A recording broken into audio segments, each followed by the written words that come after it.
Hola amigos, ¿cómo están? Sean bienvenidos a un episodio más de Liposucción Mental, en donde vamos a estar sacando la basura para retener lo bueno. Y en este día vamos a continuar en el capítulo 20 del libro de Lucas en la nueva traducción viviente que te dejo en la descripción para que puedas leer junto conmigo. Te recuerdo que los viernes tenemos nuestro episodio en vivo a las 7 de la mañana, así que ahí te espero. Vamos a comenzar. Dice, desafían la autoridad de Jesús. Cierto día, mientras Jesús enseñaba a la gente y predicaba la buena noticia en el templo, los principales sacerdotes, los maestros de la ley religiosa y los ancianos se le acercaron. ¿Con qué autoridad haces todas estas cosas?, le reclamaron. ¿Quién te dio el derecho?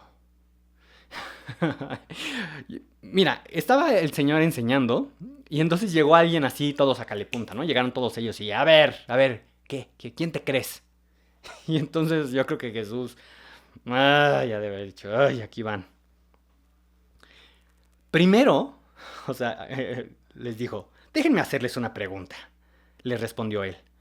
¿La autoridad de Juan para bautizar provenía del cielo o era meramente humana?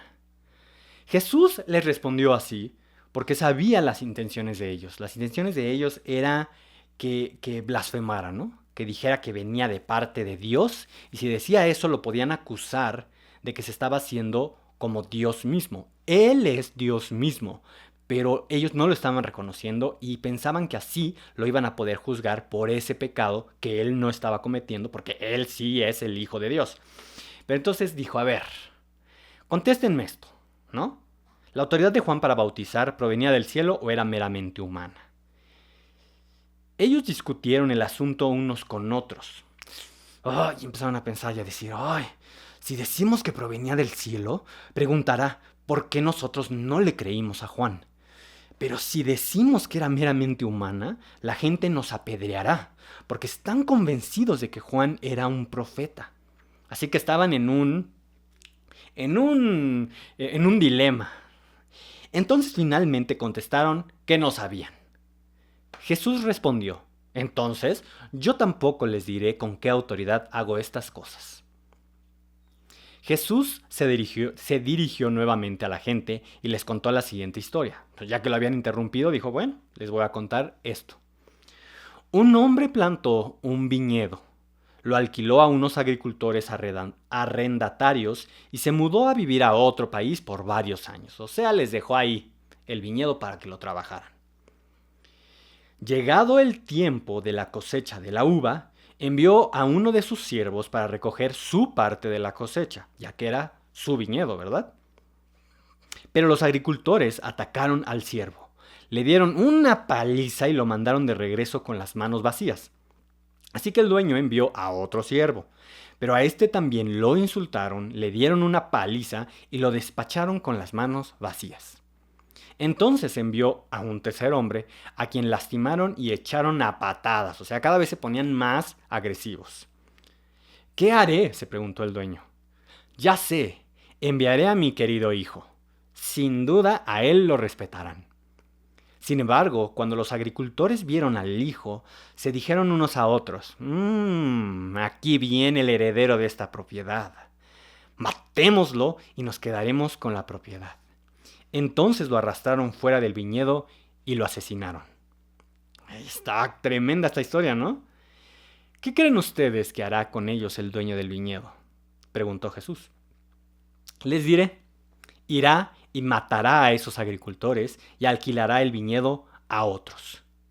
¡Qué terrible que suceda algo así!, protestaron los oyentes. ¿Y por qué protestaron? Recordemos, esto fue inmediatamente después de que vinieron a decirle, a ver, ¿tú quién te crees? ¿No? A ver, ¿con qué autoridad haces esto? Y que después ya dijeron, no sabemos de Juan con qué autoridad bautizaba, ¿verdad? No sabemos si de dónde, ¿no? Si era de Dios o era humano, perdón. Pues resulta que como tú y yo a lo mejor podemos ya entender de esta historia, el viñedo hablaba sobre Israel, y que Dios mismo les había entregado a los sacerdotes, los principales religiosos de la ley, los saduceos, todos los que estaban encargados de pasar la información correcta de parte de Dios al pueblo. Eran los que estaban trabajando, los labradores en ese en ese viñedo. Y bueno, llegó el tiempo en el que envió siervos, ¿no? Envió profetas para reconvenirlos, para advertirles, los cuales mataron, desecharon, no hicieron caso, muchas cosas. Así que finalmente envió a su hijo. Así que aquí Jesús estaba respondiendo de forma indirecta a los que habían preguntado con qué autoridad hacía lo que hacía. Les estaba diciendo que él era el Hijo de Dios. Pero otra cosa también importante, al él decir que lo que hicieron esas personas es matarlo, él estaba dejando claro que él sabía sus intenciones de matarlo y que sabía que ellos estaban planeando matarlo. Y por lo tanto, Dios iba a venir, iba a juzgar esto y le iba a entregar eso que le había entregado a los israelitas, a esas personas que les había encargado, ahora sí que mantener el mensaje de Dios hacia el hombre, se lo iba a dar a los gentiles. Y entonces por eso los que oyeron dijeron, no, por favor, que no suceda esto. Pero tú imagínate, si les estaba ya revelando que Él es el Hijo de Dios y que ellos lo querían matar, yo creo que les dio un coraje que se enfermaron de diabetes. Porque les ha de haber dado un coraje enterarse de que Jesús mismo les estaba diciendo que lo querían matar. Y entonces 17. Jesús los miró y les dijo. Entonces, ¿a qué se refiere la siguiente escritura? La piedra que los constructores rechazaron ahora se ha convertido en la piedra principal. Todo el que tropiece con esa piedra se hará pedazos, y la piedra aplastará a quienes les caiga encima. Todo el que tropezara se haría pedazos, o sea, tendría que quedar destrozado en este caso, ¿no?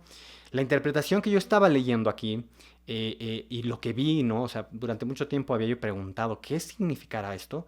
Pues bueno, Jesús es la piedra, ¿no? Y los que tropezaran con él, pues iban a ser destrozados, o sea, se iban a dar cuenta de que no estaban bien. Y bueno, ¿quién es el que puede rehacer lo que está destrozado? Dios. Pero los que no la recibieron y los que al final de cuentas iba a caer el juicio de Dios sobre ellos, no los que tropezaran, no que cayeran arrepentidos, sino los que ahora sí se rebelaron y el juicio de Dios cayó sobre ellos, la piedra angular cayó sobre ellos, los va a aplastar. Así que los maestros de la ley y todos los que estaban ahí tendiéndole trampas a Jesús entendieron lo que estaba diciendo y más citando este salmo. Los maestros de la ley religiosa, versículo 19, y principales sacerdotes querían arrestar a Jesús en ese mismo momento, porque se dieron cuenta de que contaba esa historia en contra de ellos, pues ellos eran los agricultores malvados, pero tenían miedo de la reacción de la gente. ¡Qué impresión! ¡Qué impresión! Porque de veras eran tan duros, eran tan soberbios, que el trato que tenía Jesús con ellos era súper rudo. Y sinceramente, yo creo que era un espectáculo ver cómo Jesús se los ponía en su lugar. Yo creo que los discípulos, sobre todo Pedro, yo creo, era el que decía, sí, sí, ya quería ver a ver qué les iba a contestar el Señor Jesús. Y bueno, si uno tiene ese carácter un poco como decir, ay, a ver qué le va a contestar, pues uno diría, ah, ja, ja, ja, cómo les contestó, se los puso en su lugar. Pero Dios no quería aquí, o Jesús no quería nada más causar disturbios por causar disturbios o pelearse por pelearse, sino que era una pelea justa. O sea, estos hombres no les importaban las vidas de las personas, no les importaba nada de ellos, no les importaba que realmente los habían puesto para eso, para ayudar a la gente, para enseñarles, para reconvenirles cuando estaban haciendo algo malo. No, sino que ellos querían su poder político. Eso es lo que realmente les importaba a ellos. Su hambre de poder. Así que por esa misma hambre de poder, se cegaron a decir, no lo soportamos. No soportamos incluso si es el Hijo de Dios. No estaban teniendo temor de Dios mismo. O sea, no les importaba tampoco lo que Dios decía. Qué doloroso. Qué doloroso, porque recuerdo lo que vimos ayer, cómo Jesús, pues, lloró, ¿no? O sea, Jesús estaba muy triste porque no lo estaban aceptando ahí en su mismo pueblo, ¿verdad? Cómo lo estaban rechazando e iba a venir un juicio de Dios sobre ellos a causa de esa misma dureza. ¡Qué cosa! Aquí lo que nosotros tenemos que ver y tomar en nuestras vidas es quitar toda esa dureza. Quien lo va a hacer es el Señor. tropezando uno, ¿no? O sea, no porque uno, tiene que caer y quedar destrozado, no, sino que cae uno en sí, en uno mismo decir, esto no está bien. Y entonces son simplemente rindiendo nuestra vida al Señor Jesús. Él es el que se encarga de todo lo demás. No tenemos que hacer más que tener fe, creerle y entregarle nuestra vida, reconociendo nuestra realidad. No como lo estaban haciendo los fariseos, al contrario, que no reconocían su realidad. Ellos pensaban que estaban en lo perfectamente correcto, sino como vimos en otros días, como el cobrador de impuestos que oraba delante del Señor diciendo, Señor, sé propicio a mí, Señor, perdóname, ¿no? O sea, sé que estoy mal, pero quiero que me dirijas tú, Señor. Y confiando, poniendo en Él todas nuestras cargas y gozándonos porque Dios tiene esa respuesta. Dios tiene esa respuesta. Así que en este día espera esa respuesta de Dios.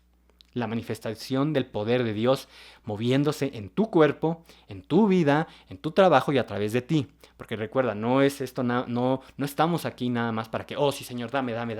De lo que tenemos, servir y dar. Así que gózate porque vas a ver milagros en este día. No sé si en tu cuerpo, en tu vida, en tu familia, o con tu vecino o con alguien en la calle. Pero lo vamos a ver. Así sea, en el nombre de Jesús, créelo, yo lo creo y nos vemos mañana.